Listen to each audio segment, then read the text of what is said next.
플로렌스 체드윅이라는 여자 수영 선수가 있었습니다. 1950년대에 아주 활발하게 활동했던 그런 분인데, 이분이 1950년도에 어떤 계획을 하냐면 프랑스하고 영국 사이에 있는 도보 해협을 수영해서 건너자 마음을 먹습니다. 20마일 되는데, 그래서 1950년도 8월 8일 날 이 프랑스에서 영국까지 수영을 해가지고 13시간 20분 만에 횡단을 합니다. 그래서 여성 최초로 도보 해협을 수영해서 건넌 여자, 이렇게 기록이 되어 있습니다. 그런데 그 다음해 1951년도에는 어떤 계획을 하냐면 이번에는 영국에서 프랑스로 수영해서 건너가자. 아마 해류나 이런 것 때문에 더 어렵다는 것 같아요. 그래서 이것도 성공을 해가지고 1951년도에 16시간 20분 만에 영국에서 프랑스까지 수영을 해서 이제 그 도보 해협을 횡단했습니다. 그 다음에 1952년도에 어떤 계획을 하냐면 이번에는 태평양을 건너보자. 그래서 여러분 알고 있는 카타리나 아일랜드에서 롱비치까지 21 miles, 21마일을 수영해서 건너가겠다고 하는 거예요. 그래서 1952년 7월 4일, 이 캘리포니아의 7월 4일은 날씨가 굉장히 좋죠. 카탈리나 아일랜드에서 이제 롱비치까지 수영을 해서 갑니다. 근데 그날따라 얼마나 바닷물이 찬지요. 하필이면 그날 너무너무 바닷물이 차가웠고, 또 롱비치에 안개가 얼마나 많이 끼었는지 앞이 안 보일 정도로 짙은 안개가 끼어 있었다는 거예요. 그래서 그 플로렌스 체드윅이라는 여자 수영 선수가 결국은 기브업, 오늘은 안 되겠습니다. 그래서 딱 포기라고 배에 올라갔는데, 배에 올라가서 알았어요. 21마일 중에서 20.5마일을 수영했고 0.5마일밖에 안 남았다는 거예요. 물어봤어요. 그거 알았으면 포기했겠습니까? 아니죠. 목숨을 걸고 갔겠죠. 그래서 이 여자가 그때 실패한 다음에 2달 후에 다시 도전을 합니다. 똑같이 카탈리나 아일랜드에서 출발해서 롱비치까지 가는데 이번에는 물이 더 차가웠어요. 9월달이니까 그렇겠죠. 더군다나 더 짙은 안개가 끼었습니다. 그런데 이번에는 성공했어요. 수많은 기자들이 옆에서 취재하면서 그 여인에게 물어봤습니다. 아니, 지난번에는 안개 때문에 실패했는데 이번에 더 짙은 안개가 끼어 있는데 이번에 어떻게 성공했습니까? 그때 이 플로렌스 체드윅이라는 여자 수영 선수가 유명한 말을 남깁니다. 저는요, 안개 너머에 있는 목표 지점을 마음의 눈으로 보고 수영을 했습니다. 마음의 눈으로 보고 한 걸음 한 걸음 나아갔더니 그곳에 도달하게 되었습니다. 여러분, 이것이 무엇입니까? 지금은 보이지 않지만 믿음의 눈으로, 마음의 눈으로 바라보고 한 걸음 한 걸음 나아가는 것, 이것이 바로 신앙 생활이라는 거예요. 이것이 믿음이고, 이것이 꿈이고, 이것이 비전이라고 이야기할 수 있습니다. 로마서에서 바울이 아브라함의 이야기를 하면서 이렇게 이야기합니다. 하나님은 죽은 자를 살리시며 없는 것을 있는 것으로 부르시는 이시니라. 하나님은 어떤 분이라고요? 부르시고 없는 것을 있는 것으로 여기시는 분이시다. 그가 믿은 바 하나님은 죽은 자를 살리시며 없는 것을 있는 것으로 부르시는 이시다. 이렇게 이야기하는 것입니다. 그래서 아브라함이 바랄 수 없는 중에 바라고 믿었다라고 성경은 기록하는 거예요. 믿음장으로 알려져 있는 히브리서 11장 어떻게 이야기합니까? 믿음은 바라는 것들의 실상이요 보이지 않는 것들의 증거다라고 이야기하는 거예요. 내 눈에 지금은 보이지 않지만 마음의 눈으로, 믿음의 눈으로 바라보니까 이것이 내 눈앞에 현실이 되는 것, 이것이 믿음이고 이것이 신앙생활이라는 것입니다. 비전도 꿈도 마찬가지입니다. 현재를 보는 것이 아니라 미래를 보는 눈입니다. 짙은 안개 너머에 있는 목표 지점을 마음의 눈으로 볼 수 있는 것이 바로 비전입니다. 오늘 설교의 제목이 함께 꿈꾸는 교회입니다. 지금은 보이지 않지만 믿음의 눈으로 바라보자는 것이, 함께 한 곳을 바라보고 나아가자는 것입니다. 마음을 모아서 나아가야 된다는 거예요. 왜요? 세상이 너무너무 험하다는 거예요. 힘을 합치지 않으면 우리 믿는 자들이 나갈 수 없을 정도로 세상이 지금 악하다는 겁니다. 신혼부부가 갓 결혼해서 마음을 맞춰서 한 곳을 바라보고 한쪽을 향해서 나아가야 되는데 서로 딴 마음을 가지고 있고 딴 길로 가면 이 결혼 생활은 행복하지 않을 것입니다. 마찬가지로 우리도 믿음 안에 살아가는 우리들이 한 마음 한 뜻이 되어서 한 곳을 향해 한 곳을 바라보고 나가야 되는데 그 함께함이 없다면, 함께 꿈꾸는 것이 없다면 우리 교회는, 우리 신앙은 행복한 신앙이 될 수가 없다는 것이. 루신이라는 중국의 유명한 작가가 있는데 이분이 희망에 대해서 이렇게 이야기를 하는 겁니다. 희망이란 본래 있다고도 할 수 없고 없다고도 할 수 없다. 그것은 마치 땅 위에 있는 길과 같다. 본래 땅 위에 길이 없었다. 걸어가는 사람이 많아지면 그것이 곧 길이 되는 것이다. 이렇게 이야기했습니다. 원래 땅에 길이 없었어요. 하지만 짐승이 왔다 갔다 하고 사람이 왔다 갔다 하면서 이것이 길이 되고 큰 길이 되고 포장된 길이 되는 것처럼 꿈이라는 것도 희망이라는 것도 비전이라는 것도 원래는 없고 있고 있고 없고 뭐 있기도 하고 없기도 한 거였어요. 하지만 많은 사람들이 그 길을, 그 희망의 길을, 꿈의 길을, 비전의 길을 가다 보니까 그것이 희망이 되었고 비전이 되었고 꿈이 되었다는 것입니다. 함께 꿈꾸는 교회는 길을 만드는 교회입니다. 없던 길을 내는 교회입니다.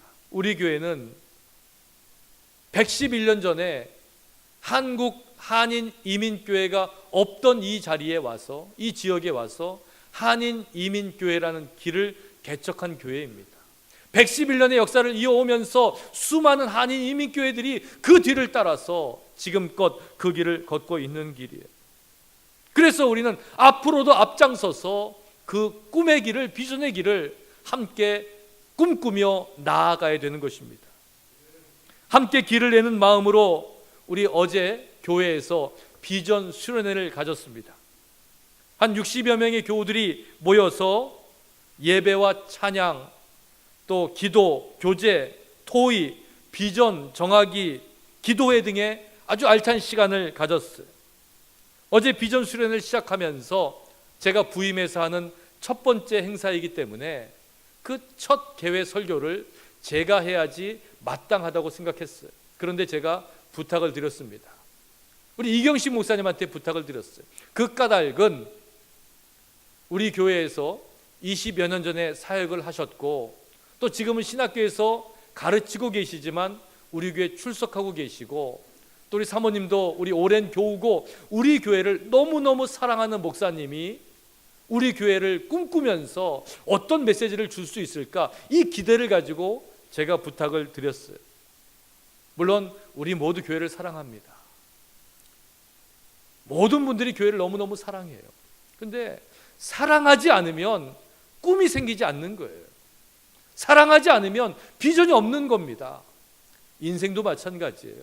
자기 인생을 자기가 사랑하지 않으면요, 자기 인생에 대한 꿈이 없습니다. 막 살게 되는 거예요. 교회를 사랑하지 않으면 교회에 대한 꿈이 없고요, 나라를 사랑하지 않으면 나라에 대한 비전, 나라에 대한 꿈이 있을 수가 없는 거죠. 그래서 우리는 그 교회를 사랑하는 마음으로 비전과 꿈을 이야기하는 자리에 이경식 목사님을 초대해서 말씀을 들었어요. 그 기대대로 우리 이 목사님은 말씀을 통해서 우리 교회를 향한 하나님의 사랑, 하나님의 꿈, 하나님의 비전을 잘 정리해 주셨어요. 우리 목사님이 설교를 시작하시면서 두 가지 느낌을 이야기하셨는데 그게 제 마음에 와닿았어요. 첫 번째 느낌은 우리 목사님이 이제 50대 나이로 봤을 때 50대 말쯤 됐는데 본인보다 젊은 사람이 거의 없다.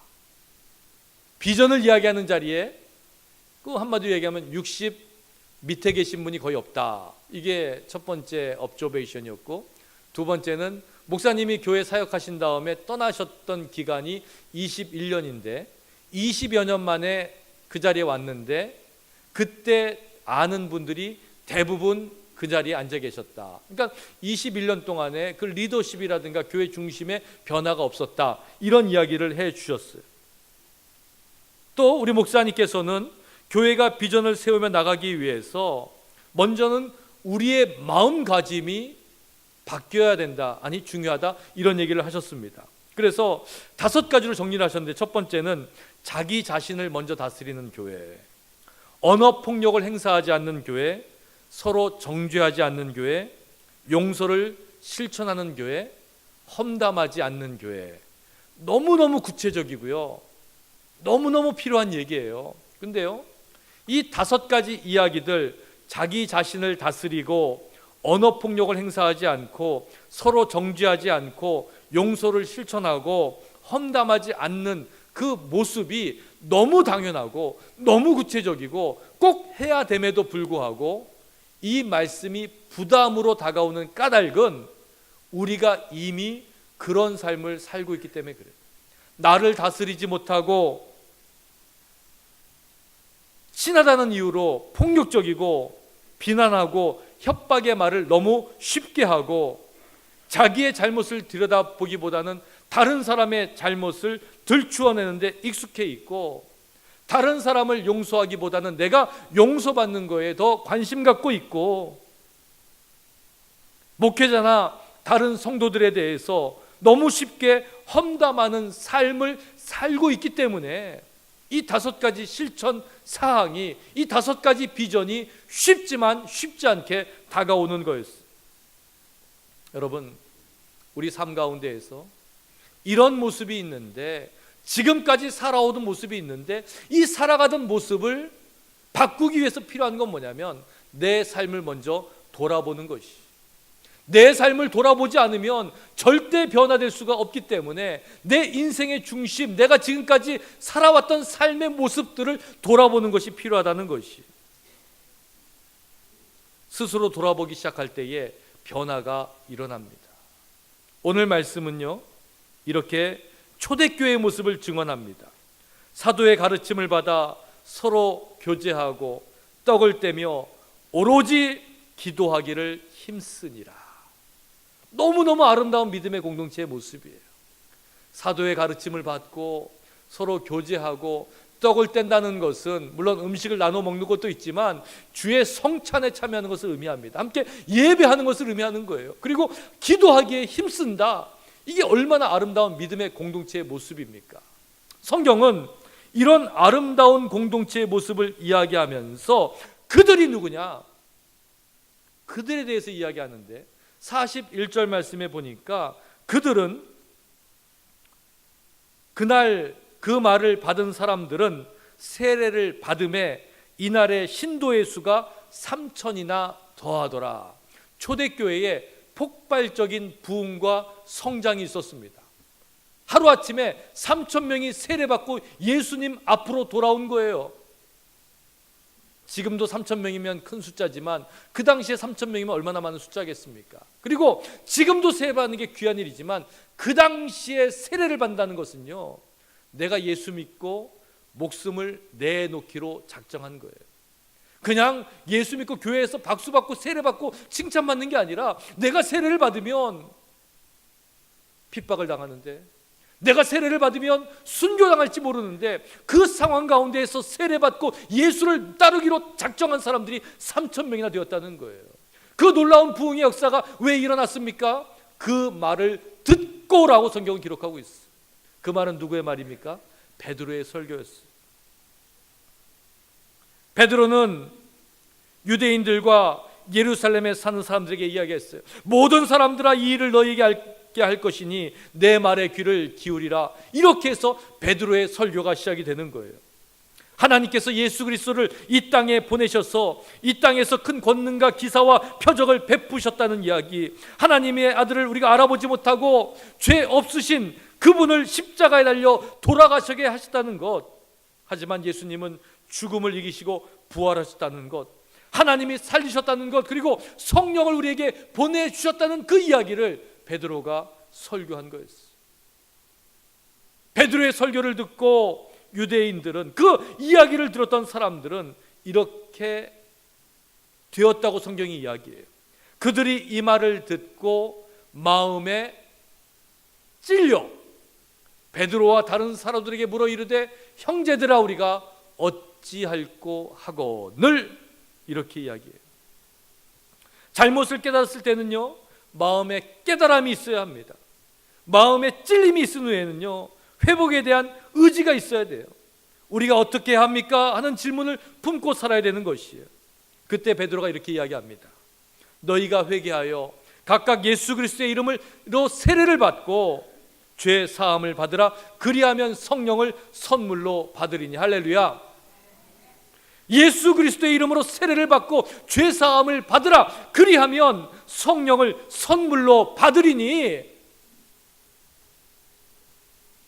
베드로가 이렇게 말했을 때에 사람들은 그 말에 순종해서 세례를 받고 죄 사함을 받고 성령을 받았다고 성경은 기록하고 있어요. 그래서 그 말을 받는 사람들은 세례를 받으며 이날에 제자의 수가 3,000이나 더하더라. 이것이 성경이 기록하는 초대교회의 부흥의 역사였어요. 하나님의 말씀 앞에 마음의 찔림을 받은 사람들이 회개하고 주님 앞에 나와 세례받고 죄사함을 받고 성령을 선물로 받은 역사가 지금 일어나고 있었다는 것이에요.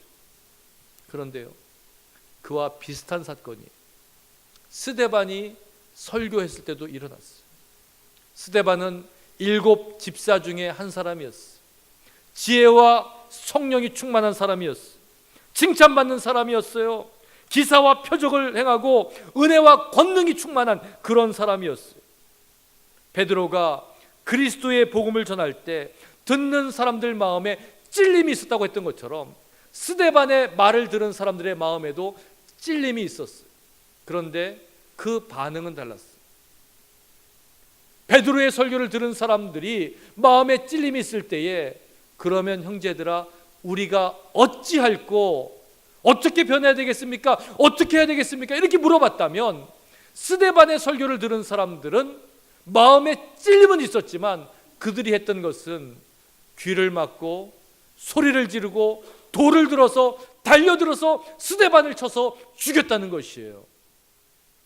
어떻게 이렇게 상반된 결과가 있을 수 있습니까? 마음의 찔림은 똑같은데 어떤 사람들은 형제들아 우리가 어찌할꼬 너희가 예수 그리스도의 이름으로 세례를 받고 죄 사함을 받고 성령을 선물로 받으라 라고 해서 그렇게 해서 예수 믿게 된 것. 그날에 3,000명이 세례받고 돌아왔던 역사가 있었던 반면에 스데반의 설교를 듣고 마음에 찔림이 있었지만 귀를 막고 소리를 지르고 돌을 들어서 달려들어서 스데반을 쳐 죽이는 그 저주의 역사가 일어난 그 까닭이 무엇이냐는 거예요. 마음에 찔림이 있을 때에 어떻게 반응하느냐 이것이 다른 거예요. 여러분 우리는 어떻습니까? 마음에 찔림이 있을 때에 우리는 어떻게 하고 있습니까? 교회는요 마음의 찔림에 정직하게 응답하는 곳이 교회인 줄로 여러분 믿으시기 바랍니다. 교회에서만큼은 마음에 찔림이 있을 때 하나님 앞에 정직하게 매달려야 돼요.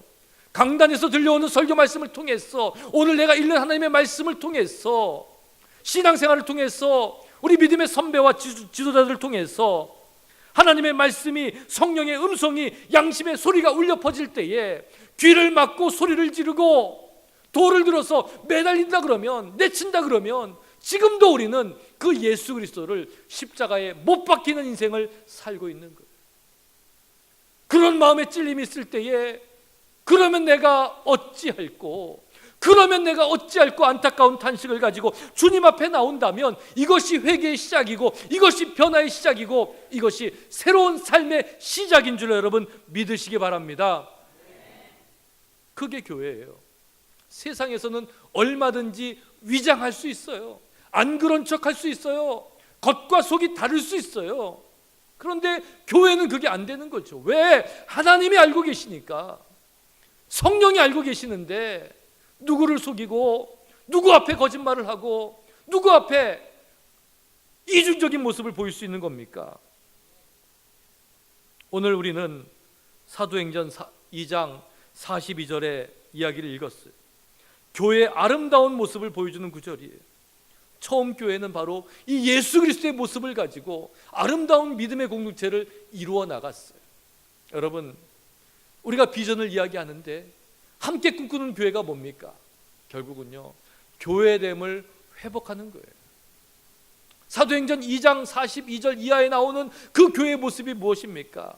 크게 세 가지로 정리하면 첫 번째는요, 그 교회는요, 생명을 살리는 교회예요. 세상에 유익을 주고 기쁨을 주고 마음의 안식을 주고 평화를 주는 단체가 얼마나 많이 있는지 몰라요. 아주 세련되게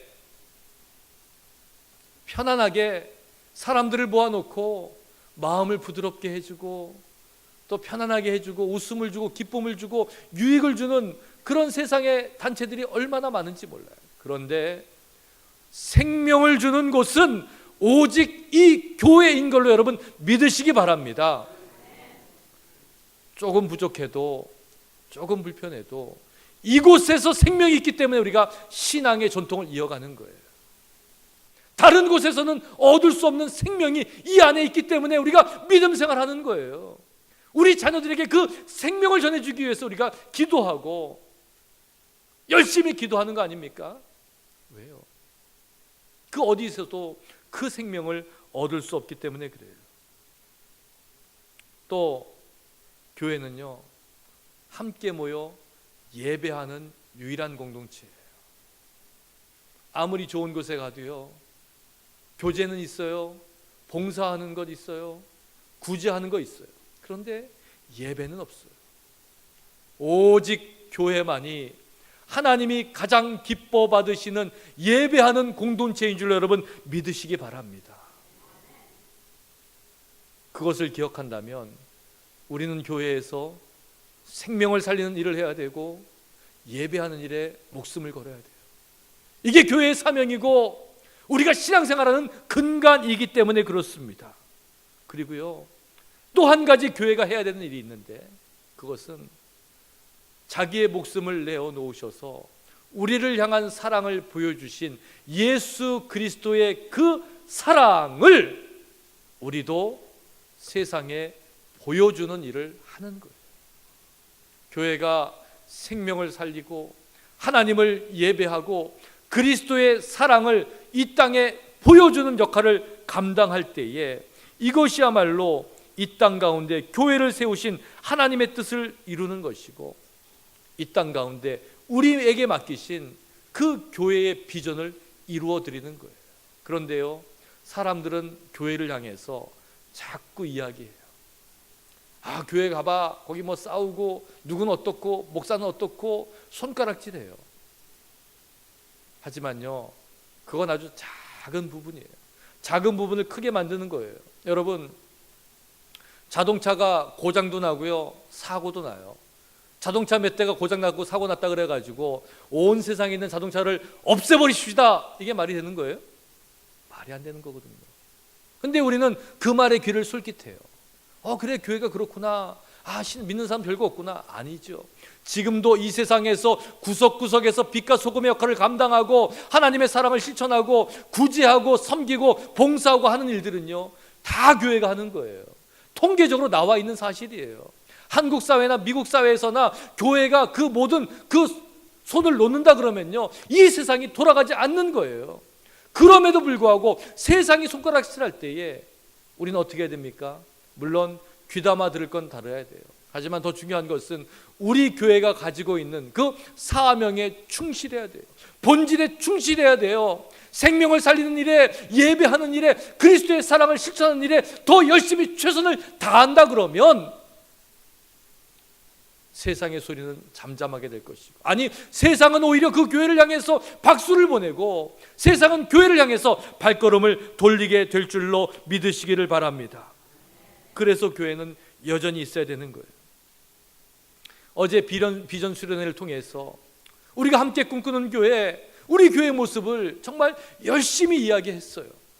저는요, 우리 교회 교인들이요, 그렇게 디스커션을 잘하는지 몰랐어요. 예배, 선교, 교육, 또 속회, 교회 발전 5그룹으로 딱 나눴는데요. 저는 생각하기에 그룹별로 한 가지 주제만 가지고 하니까, 예배만 가지고 선교만 가지고 한 10여 명이 얘기하니까 한 15분이면은 쫙 나올 줄 알았어요, 결과가. 근데요 30분이 지나도 안 나와. 45분이 지나도 시간이 없다 그래. 1시간을 그냥 막 머리를 맞대고 이야기하시는데요, 정말 최선을 다해서 하나님 나라를 사랑하고 교회를 사랑하는 마음을 가지고 우리 교회가 어떻게 더 발전된 교회가 될 수 있을까, 정말 지혜를 모았어요. 근데요 회의만 잘하는 줄 알았더니요 투표도 잘하네요. 스티커를 5점, 4점, 3점, 2점, 1점 해가지고 딱 드렸더니요, 난 대통령 선거하는 것보다 더 신중하게 어디다가 중요하다는 걸 표시할까 해서 빨간 스티커를 막 붙이려고 앞에서 막 하시는 모습을 보면서, 이게 정말 교회를 사랑하는 분들의 모습이다, 이렇게 생각을 했어요. 그때 나왔던 이야기들을 이렇게 종합을 해보면요, 우리 속회가 좀 더 잘 구성이 되면 좋겠습니다. 우리 속회 인도자들, 또 우리 속장님들 교육과 훈련이 있었으면 좋겠습니다. 또 구체적인 장기 발전 계획이 있었으면 좋겠습니다. 교인 간의 원활한 소통이 있고 선교에 대한 정책을 수립하고 실행하는 교회, 또 주일 점심을 체계적으로 봉사하는 교회, 또 새가족 정착 프로그램을 활성화하는 교회, 또 예배위원들 교육과 또 예배 순서를 또 좀 부드럽게 조정하면 좋겠습니다. 이런 이야기들이 쭉 나왔어요. 어제 60여 명이 머리를 맞대고 보트 투표하고 해서 나온 이야기인데, 여러분 다 공감하시죠? 비슷한 내용들이 다 우리 교회에 필요하다고 생각을 하시죠? 저는 그렇게 생각을 해요. 그런데요, 이런 일들을 누구 혼자 이룰 수가 없는 거예요. 아무도 혼자 할 수 없습니다. 목사도 혼자 할 수 없어요. 어떻게 혼자 합니까? 함께 하는 거예요. 그래서 우리는 함께 꿈꾸는 교회가 돼야 된다, 이렇게 이야기를 하는 거예요. 오늘 성경 말씀을 보면요, 제 눈에 들어오는 단어가 있었어요. 42절 말씀에 보니까 가르침을 받아 서로 교제하고, 또 44절 말씀에 보니까 믿는 사람이 다 함께, 그렇죠? 또 서로 통용하고, 또 46절에 보니까 날마다 마음을 같이 하여, 그러니까 함께, 서로, 같이, 이런 이야기들이 자꾸 나오는 것을 우리는 볼 수 있었어요. 이 말씀을 읽으면서 서로 교제한다는 것, 함께 한다는 것, 같이 한다는 게 무엇인가에 대해서 오랫동안 묵상을 했어요. 근데요, 제가 말씀을 깊이 묵상할수록 협력해서 뭘 하고 함께 마음을 합치고 뜻을 맞추고 막 이런 생각을 하는데, 어느 순간인가 제 마음속에 어떤 생각이 드냐면, 같이, 함께, 서로, 이 말은요, 그 사이를 가르고 있는 어떤 장벽들, 담, 그 선, 이런 것들을 허무는 과정이다, 이런 생각을 하게 되었어요. 그렇죠? 서로는요, 서로 교제한다는 것은요, 그 사이에 처져 있는 장벽이 없어지는 거예요. 남자와 여자, 주인과 노예, 있는 사람과 없는 사람, 건강한 사람, 건강하지 못한 사람, 오래된 사람, 처음 온 사람, 이런 사람들에 대한 그런 차이의 장벽이 다 허물어지는 거예요. 그럴 때 어떤 일이 일어납니까? 서로 가치의 역사가 일어나는 거예요. 함께 물건을 통용했다는 말은 서로가 사람됨을 인정해 준다는 거예요. 지금 사회에서 자본주의 체제 안에서 가진 거 다 가지고 와서 필요에 따라 나눠 씁시다, 이거는 공산주의에 가까운 거죠. 그렇게 될 수 없어요. 하지만 그 정신을 우리가 이어받을 수 있는 거예요. 그 정신이 무엇입니까? 사람됨을 인정하고, 능력이나 그 사람의 부가 중심이 아니라 그 사람의 사람됨, 그 사람의 가치를 서로 존중해 주는 일들이 일어나기 시작한다는 거예요. 초대교회는 그런 교회였어요. 서로가 서로를 존중하고 그 사이에 가로막혀 있는 장벽과 담이 허물어지는 그런 교회였어요. 마음을 같이 한다는 것은 서로를 사랑한다는 거예요. 사랑하지 않고 어떻게 마음이 같이 될 수 있습니까? 사랑이 없으면 마음이 모여지지 않지요.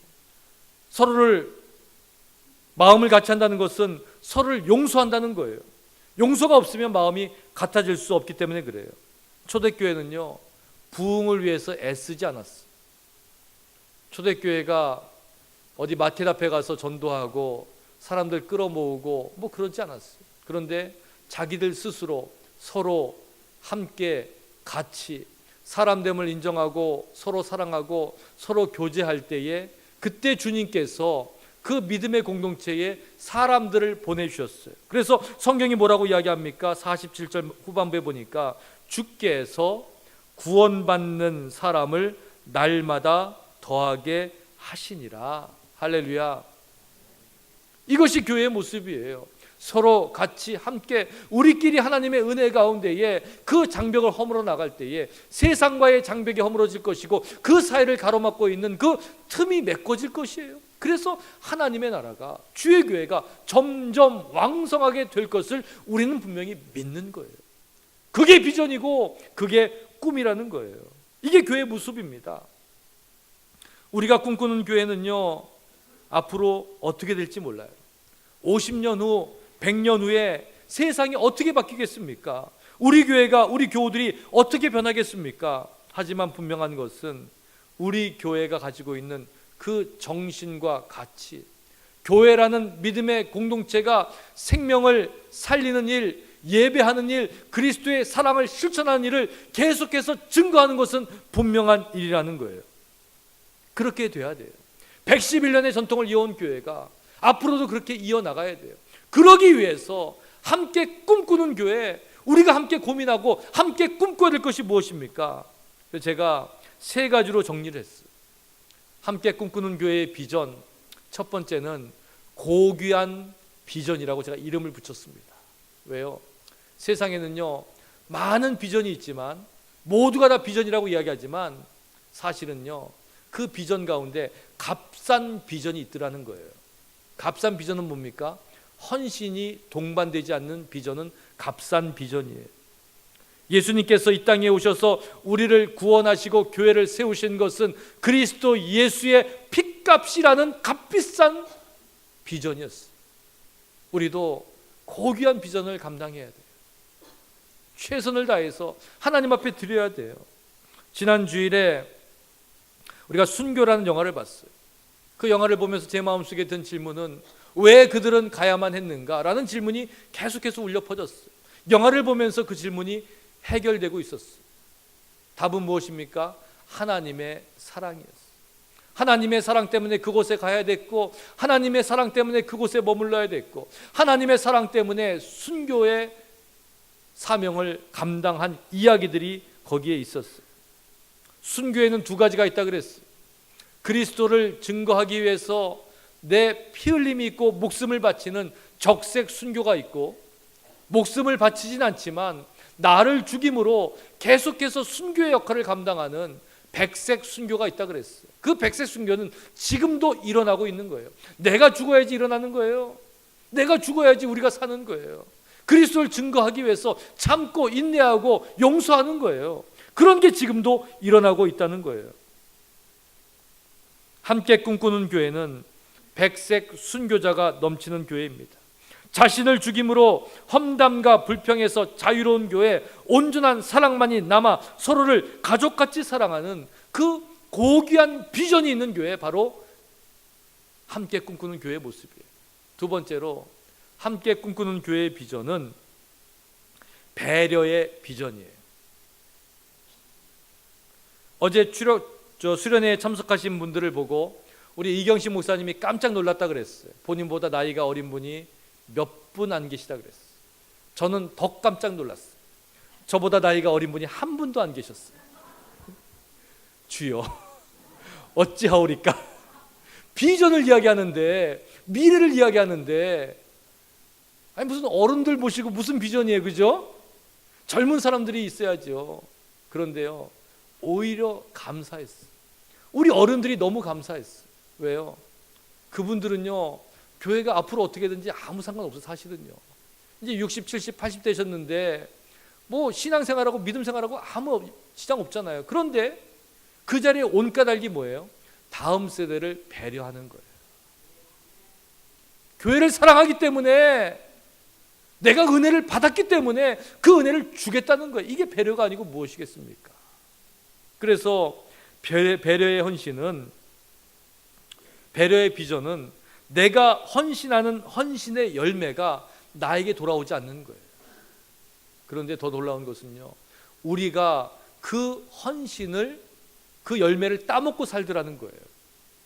이 자리에 있는 교회가 우리가 노력한 것이 있지만, 원래 미국 교회가 이 땅을 사서 미국 분들이 교회를 짓고 우리가 여기 들어와서 함께 예배를 드리는 거예요. 누군가가 희생했고, 누군가가 건물을 지었고, 누군가가 땅을 샀기 때문에 우리가 예배할 수 있는 공간을 마련한 거예요.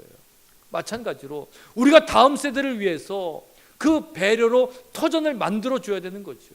그러면 우리가 그 열매를 따먹지 못할지 모르지만 다음 세대가, 아니 다른 사람들이 그 배려를 통해서 신앙과 믿음을 이어갈 수 있다면 이것이 우리에게 또 다른 비전이 된다는 거예요. 장학기금을 마련하는 것도 이건 어른들의 몫이에요. 근데 장학기금을 쓰는 것은 학생들이잖아요. 하지만 우리 어른들은 분명한 꿈을 가지고 있어요. 이 시대가 제대로 되기 위해서는 교육에 투자해야 되고 젊은 지도자들이 나와야 된다. 그렇기 때문에 우리한테 오는 혜택이 아무것도 없음에도 불구하고 우리 교회가 100만 불이라는 장학기금을 만들어서 운영하고 있는 거예요. 이게 뭐예요? 이게 배려라는 거예요. 그래서 우리 교회는 이 배려의 비전을 가지고 나아가는 교회가 되어야 돼요. 마지막으로 함께 꿈꾸는 교회의 비전은 화목의 비전이에요. 아무리 좋은 프로그램이 있고, 아무리 능력 있는 사역자가 있고, 아무리 좋은 위치에서, 아무리 좋은 시설에서 예배를 드리더라도요, 우리가 화목하지 못하면 그것은 교회 역할을 못하는 거예요. 우린 너무나 많이 봐오지 않았어요? 주위에 있는 이웃 교회들을 보면서 얼마나 많이 상처 있고 아픔 당하고 싸우는 모습들, 이런 모습들 얼마나 많이 봐왔어요. 화목해야 돼요. 화목해야 돼요. 옛날에 어떤 사람이 길을 가다가 강아지만한 괴물을 만나서 몽둥이로 쫓았다는 거예요. 때려가지고. 근데 이 강아지만한 괴물이 다시 오는데 염소만해졌대요. 또 몽둥이로 때렸더니 소만해진 게 오고, 또 때려서 쫓아냈더니 이제는 집채만한 게 오고, 겨우겨우 쫓아냈더니 산만한 게 서 있더라는 거예요. 그러다가 그 인생이 다 갔다는 거예요. 나중에 지혜로운 사람을 만나서 그 괴물의 정체를 알게 되었대. 그분이 뭐라 그러냐면, 네가 일생 동안 몽둥이로 쫓아냈던 그 괴물의 이름이 무엇인지 아느냐? 무엇이에요? 그분이 이야기하기를, 그 괴물의 이름은 다툼이라는 괴물이란다. 다툼은 몽둥이로 쫓아내면 2배로 커져서 내 앞으로 다가온단다. 그렇죠? 이게 인생살이의 지혜거든요. 여러분, 우리는요 화목의 공동체가 돼야 돼요. 뭐 믿음, 신앙, 말씀, 예배 다 좋아요. 그런데 성경도 늘 이야기하는 게, 하나님을 예배할 때에 형제간에 불화한 것이 생각나거든 가서 화목하고 와서 예배드리라 그래요. 화목하지 않으면 그 예배가 참된 예배가 아니라고 이야기하는 거예요. 바울은 이렇게 이야기합니다. 할 수 있거든 너희로서는 모든 사람과 더불어 화목하라. 할렐루야. 오늘 우리에게 주신 비전을 기억해요. 고귀한 비전, 배려의 비전, 화목의 비전. 어떤 기술적인 것도 아니고요, 요령도 아니에요. 하지만 이게 기본이기 때문에, 이것이 근본이기 때문에 우리는 이것을 붙잡아야 되는 거예요. 전략도 아니에요. 부흥할 수 있는 길도 아니에요. 하지만 분명한 것은 이 비전이 하나하나 성취될 때에 하나님은 하나님의 사람을 보내주셔서 하나님의 교회를 세우시고 하나님의 뜻을 따라서 이 성전을 만들어 나가실 것이라는 분명한 확신, 안개 너머에 있는 분명한 현실을 저희가 바라보는 거예요. 저는 그것을 분명히 바라봐요. 하나님이 하실 거예요. 그래서 우리는 이 비전을 이루어 드려야 돼요. 우리 교회를 향한 하나님의 뜻을 우리의 비전으로 삼으시고 그 비전을 이루어 나가시는데 함께 꿈꾸는 저와 여러분 되시길 주의 이름으로 축원합니다. 마음이 기쁘지 않아요? 저는 마음에 막 기대가 있어요.